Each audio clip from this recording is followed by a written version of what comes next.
A very warm welcome to IDFC First Bank presents Leaders of Tomorrow Season 12. I'm Ritwika Gupta. Now, Season 12 of Leaders of Tomorrow has been on air for over 2 months now with the theme Powering Entrepreneurs for the Global Stage. The agenda of this season is to bring you voices from around the world sharing their expertise on a range of topics to help entrepreneurs shape strategies for success on the global stage. On that note, tonight we have 2 fantastic conversations lined up. First, I'll be chatting with LAURA MESSERSCHMITT, President of GoDaddy International Independence, and SELINA BIEBER, Vice President of GoDaddy International Markets, about how they're helping MSMEs worldwide. In the second segment, we dive into sustainability with JOHN MCCALLA-LEACY, Head of Global ESG at KPMG International.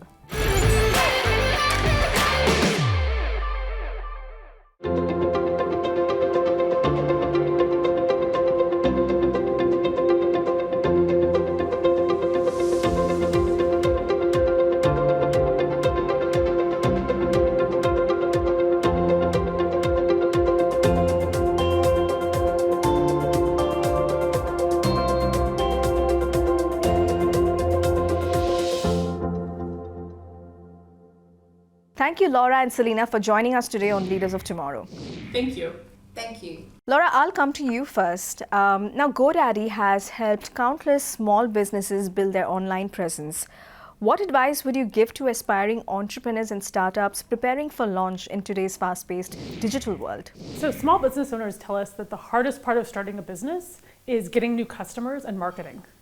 And so one thing you really want to do when you start up your business is really think about what is the value proposition that you're giving to your customers, either in your products or your services, and make sure that that's differentiated. Then the next step is then getting it online and getting it out there. But tools like GoDaddy's new Aero product will actually help you to get that outline and get you right on track. SELINA, I'd like to bring you in here. Now, India is a rapidly growing market for digital transformation and MSMEs.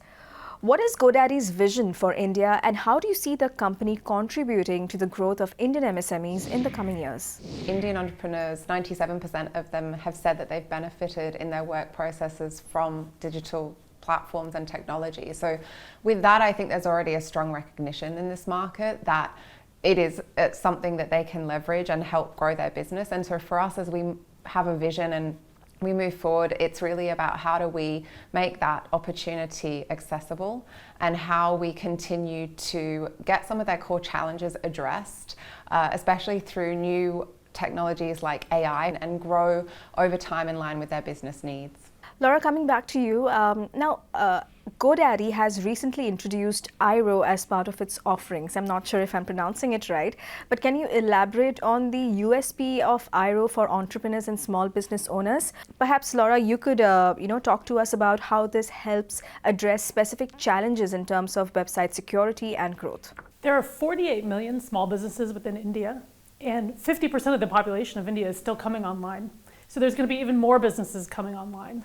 Tools like Aero actually help those small businesses to reach new customers and to get themselves onto the internet and onto digital platforms.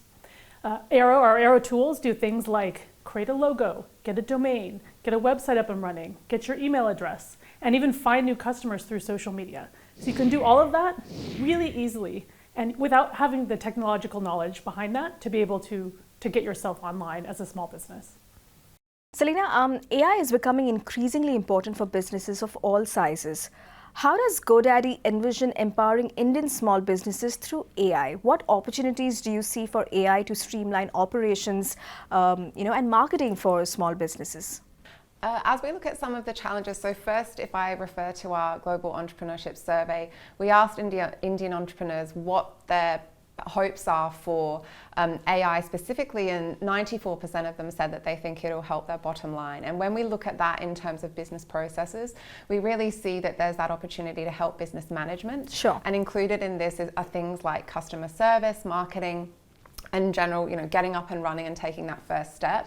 And so our new product, GoDaddy Aero, really leverages AI to be able to meet those challenges. It lets you take a domain name and push it live from the very first day that you register it. And then you can take a step-by-step process to create a logo or to then go into marketing, email your customers, and really help unlock that power to get your business to grow. LAURA, shifting gears a little bit, speaking of the tech industry, it remains male-dominated, though we see more women advancing in business leadership. What advice would you give to women in tech, who aspire to become strong leaders and entrepreneurs? The number one thing I would say for women who are considering going into a tech career or starting a business would be that you should really try to discover your strengths and understand what is it that makes you different and makes you powerful, and what's your value proposition to the company you're working for or to the business you're starting. Because if you do that, rather than focusing on your weaknesses, you'll be able to actually make it and get promoted and get ahead in the world. Right. I'll also mention, though, that 14% of small businesses in India are run by women. So that means there's also an opportunity for a lot of women to consider careers where they actually run their own business or do a startup. So I'd strongly consider women to consider that option, because it's a great one for improving the Indian economy and actually getting themselves out there. Selina, coming to you, India is a diverse and unique market. Can you share some insights you've gained about Indian entrepreneurs and small business owners, especially in terms of their digital adoption and business growth? So I think first and foremost, when we look at Indian entrepreneurs, why are they becoming entrepreneurs? Part of this is because they have a passion. So in our global entrepreneurship survey, Indian entrepreneurs, they shared that 1 in 3 did it because they were following a passion. And this is also really sustained by the fact that 1 in 5 have a new idea for a product or service. So when we take those stats and those data points, we really see digital as the point of entry for these businesses to get started and validate that idea. So when we think of digital, it's very easy to get online and build something within minutes, within an hour, if you want something a little bit more comprehensive. When we look at digital platforms, it really is accessible in terms of cost, in terms of having solutions all together, and you can test, and if something isn't working, you have that opportunity to try something different. And I think that's where we see a real embracing of what digital has to offer, especially in the entrepreneurial space here. Laura, a slightly different but relevant question to you. With the rise of creator and gig economies, how is GoDaddy supporting independent creators in building scalable businesses across various industries? We're one of the largest platforms for small business, independent businesses. We have a number of businesses that are creators, and creators love to spend their time creating, not spending the time with the tools. And that's something that GoDaddy can bring to the table, is that we can help those small businesses and those creators to actually not focus on the business, focus on what they're doing and what they love to do. Right. And then we provide all of the tools and resources to help them get online and actually find new audiences for what they're creating. Well, yes, and I also want to touch on new age entrepreneurs and new ways of doing business. Many entrepreneurs today are mobile first or mobile only. Selina, over to you. How is GoDaddy addressing the growing demand for mobile-based solutions to enable business owners to manage, grow, and market their companies, especially people who are on the go constantly? I think mobile is going to be a big part of our future, especially in the emerging world and here in India. As we look at our upcoming solutions, Aero being the primary one, you can start on a mobile. So you start with registering a domain name, and then when you think of the type of tasks that people do on the go, whether you're on a bus or whether you're sitting in the back shop somewhere and you don't have access to a laptop, you can create a logo using Aero from your phone, and then you can upload that onto your WhatsApp profile, or you can create images that then you can push to social media. Sure. And so I think depending on, we have to be adaptable. And so I think when we're really looking at the different devices and the way people are building their business and maybe having different journeys on that digital path, we're really looking at, is this accessible both from a desktop and from a mobile? And those use cases will continue to grow. And finally, looking ahead, what are the biggest opportunities and challenges do you foresee for GoDaddy? Laura, I'll come to you first. I think in the Indian market here, we see that 50% of the population has yet to come online. And so as they're coming online, and not just in India, but in all emerging markets where they're coming online, they're going to be starting businesses, and they're going to be wanting to get those businesses out to the world. And that's something that GoDaddy has a huge opportunity to help with, because our AI tools, like the one we've launched in India with Aero, will allow those businesses to get online and to actually reach new customers. And so that's really our opportunity. The challenge is to make sure that we continue to innovate for these same customers, to make sure we're always giving them the value and the tools that they need to get their businesses up and running. Absolutely. And something that we've done at GoDaddy is we've really created an experimentation culture where we do a lot of experiments, and we try to let the experiments tell us what is the next thing we need to do to help our customers. And with 21 million customers globally, those experimentation and that experimentation culture, combined with that customer base, allows us to always be on the forefront of helping our small businesses to get online. Right. Selina, I'll let you have the last word. Our global mission is to empower these businesses on their journey to growth by making opportunity accessible to all. So AI prompts, for example, as technologies develop, we really need to not just understand how we're developing our solutions as a company, but how we're listening to the customer needs, how they are evolving, and how we're continuing to provide that context for them so that they can make the most of the opportunities that these technologies and solutions bring. Well, it was fantastic having the both of you, Laura and Selina. Thank you so much for joining us today. Thank you. Thank you. It's time for a quick break here. We'll be back shortly. Stay tuned.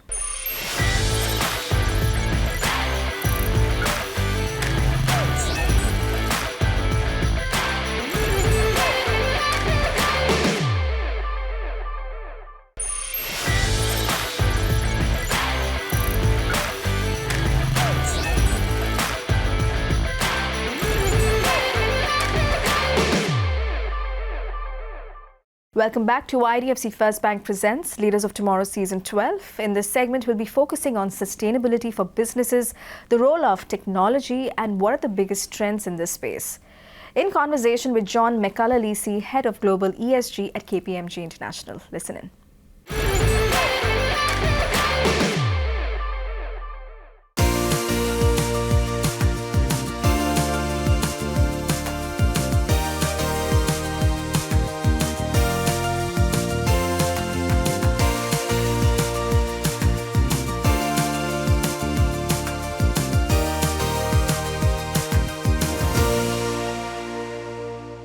Well, thank you, John, for joining us today on Leaders of Tomorrow. It's wonderful to be here. Thank you. So to begin with, John, I'd like to ask you, what do you see as the most critical emerging global trends in sustainability? And how do you think these trends will reshape industries over the next decade or so? Well, in terms of some of these most critical trends, one of which we see already, and this will continue to grow, is the energy transition. So this is a transition primarily from fossil fuels driven energy to renewable energy, and this will continue to grow. One area I would like to flag also, which has maybe not been talked about quite as much, but I really believe this will accelerate significantly over the coming period, is the focus on adaptation and resilience. And what I mean by that is the impact of climate change, the impact of the climate crisis is already here, and we see this through the effect through hurricanes and typhoons and so on. So as countries, as businesses, we need to ensure that we're more resilient to face on to that impact, and we're seeing that will continue to grow as a focus area. John, tell us, what are the primary sustainability challenges that businesses face today, especially in aligning long-term environmental goals with short-term financial pressures? Yeah, so I'll maybe, there are a number of challenges. I'll maybe just touch on three. There's one which is really around capabilities, considering the energy transition that I just referred to. To what extent do the corporates have the right capabilities in-house to support them on their journey?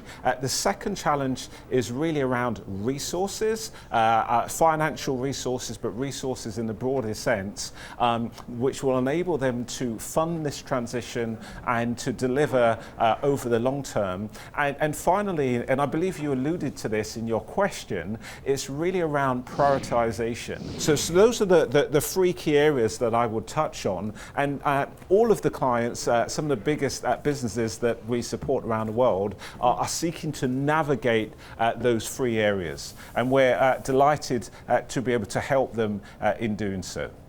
Right, and I also want to understand, how can smaller businesses and startups play a more significant role in accelerating clean energy adoption? What strategies or innovations are needed to double energy efficiency by 2030? Business models will have to change. The embodied carbon, or the carbon associated with manufacturing products which are then exported to certain markets, will have to change. It will need to there to be less carbon, more use of things such as green energy. All of these things will lead to opportunities to innovate, to optimize existing products, or also to create new products. So my advice would be understand all of these changes, understand the timing of these changes, and understand where there may be opportunities to build new, better products in your local market and engage with B2B businesses accordingly. Sure, and how do you see emerging technologies like AI reshaping sustainability efforts for businesses? Well, AI is of course, that's probably the main thing that everybody's talking about right now. On the one hand, we see this huge demand for power, additional power to power these LLMs, these huge engines moving forwards. Yeah. But also we see the actual models themselves will provide massive opportunities to solve some of the challenges that we see associated with the goal of transitioning to a low carbon future. Things like, how do you optimize or balance your grid infrastructure to take these clean energy sources and bring them onshore at the time exactly when it's needed? So AI is a tool. It is a fantastic tool. But what's going to be most important is in terms of how we use this and how we use this in an effective way to ensure that we accelerate the transition to a low carbon economy. And in your view, what role does social entrepreneurship play in driving sustainability? How do businesses or initiatives that focus on social and environmental goals contribute to creating a more sustainable world? For me, it's critically important. One of the terms you hear a lot is about is just transition, and really ensuring that when we go through this transition to a more sustainable world, we're taking everybody along with us. So that means the communities in which we serve. So social entrepreneurship is an important aspect of doing exactly this, engaging with communities, engaging also with parts of society that maybe have not had the level of engagement that we would ideally have liked to date, in terms of working with businesses to build, to roll out, and to use some of these really important clean energy solutions. So I think it is incredibly important, and I'm really pleased that the clients that we support, the clients that we're working with, really do consider this as an integrated part of their strategy moving forwards, ensuring that they are inclusive in terms of how they're reaching out to communities. Now, ESG has become central to how businesses approach sustainability. What do you think are the most important ways ESG frameworks can help businesses drive long-term value? Probably the number one thing I would focus on is data. A lot of these frameworks, a lot of these reporting frameworks requires businesses around the world, the largest businesses around the world, to capture data, which they can then report through these frameworks to various different bodies around the world. Sure. And in capturing data, what that leads to as a next step is transparency, and through that transparency is action. So I think there is a real opportunity here to understand through this capturing and understanding of the entire value chain of businesses. Sure. Where greenhouse gases are being produced, it gives them an opportunity, businesses an opportunity to understand how they could reduce targeted areas or on GHG, greenhouse gases, but also other areas such as with respect to waste and so on. So having that data, driving the transparency, enables real targeted action, all consistent with moving the dial and progressing us forwards through this journey. And finally, before I let you go, now KPMG is known for its thought leadership in sustainability. Can you elaborate on KPMG's sectoral capabilities, its vision, and how you are helping businesses build a more sustainable future across industries? Happy to. So I'm here in Delhi now, attending the Enrich conference, which is focused specifically on the E&R sector. But right throughout KPMG, we have sector professionals, whether this be in E&R, financial services, whether this be in industrial manufacturing. Sure. We have sector specialists that can help to tailor the very specific needs for that sector in driving their transition. So for E&R, and just for anybody who's not sure what that is, that's energy and natural resources. These are particularly focused on yes, it's oil and gas, but it's also things like mining. When you look at the energy transition, there is a huge and growing demand for certain minerals and materials that will build things such as batteries that we need for storage of energy and the electric vehicles that we will drive. So KPMG is focused on helping our clients to build pragmatic, actionable solutions which are sector specific, and I'm really proud and pleased with the fact that we cover all sectors globally so we can help clients at the time and specifically in the areas that they most need it. Well, fantastic. It was a pleasure having you on the show. Thank you for chatting with us, John. You're very welcome. You take care and enjoy the rest of your day. With that, it's a wrap on this episode of IDFC First Bank Presents Leaders of Tomorrow Season 12. We hope you enjoyed the conversations. Thank you for watching. Good night.